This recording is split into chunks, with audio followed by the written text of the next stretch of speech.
Hey guys, welcome back to Thulasi fun time.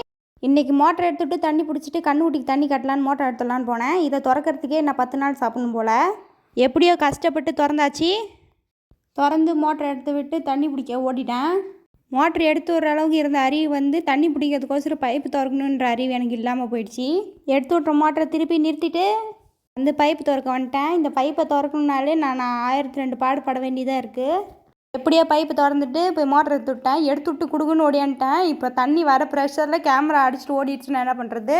நான் தண்ணி எடுத்து விட்டதில் தண்ணி ரொம்ப வெளியே போக ஆரம்பிச்சிருச்சு. இதில் இருக்க தவிடெல்லாம் வெளியே போகுது. இதை வேறு எங்கள் அம்மா வேறு பார்த்தாங்கன்னா எனக்கு சரியான திட்டு விழும்.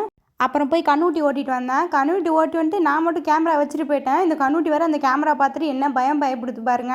ஏதோ பாம்பு இருக்குன்னு நினச்சிக்கிச்சு போல். அது வேறு போகவே மாட்டேங்குது. நானும் ஓட்டி பார்த்தேன், போகவே இல்லை.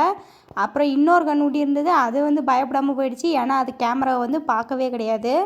அப்புறம் நானும் வழி கட்டாயமாக இழுத்து எப்படியோ தண்ணியில் விட்டேன். தண்ணி குடிச்சிட்டு இருந்தது. போய் இது நம்ம தண்ணி குடிக்கிறது நிம்மதியாக இருக்கக்கூடாதுன்னு சொல்லி போய் கேமரா திருப்பி எடுத்துகிட்டு வந்துட்டேன். வேறு தண்ணி அதிகமாக போய் இருந்த தவிடெலாம் வெளியே போயிடுச்சு. வெறும் பச்சை தண்ணி தான் இருக்குது. சும்மா கேமராவை கிட்ட கொண்டு போனதுக்கு என்ன அலர் அடித்து பதறி ஓடுது பாருங்க.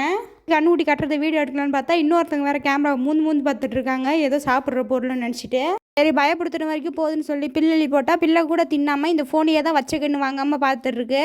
இன்னொரு டைம் பயப்படுத்துறோம் கிட்ட கொண்டு போனால் ஒரே ஓட்டம் தான்.